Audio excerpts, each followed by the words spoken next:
Animeshnik anime serial. Qanday qilib anime seriali orqali kimyoga qiziqish mumkin? Sizga kimyoni umuman boshqacha tomonlarini ochib beradigan anime serial tavsiyasi.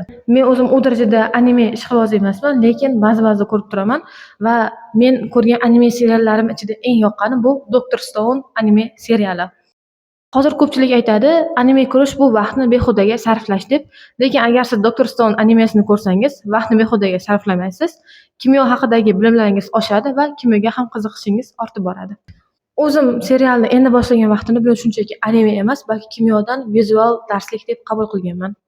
Chunki serialdagi barcha reaksiyalar va tajribalar hayotga asoslangan va bu reaksiyalarni qilish davomida bosh qahramon, ya'ni Senku xavfsizlik qoidalariga juda ham e'tiborli bo'ladi.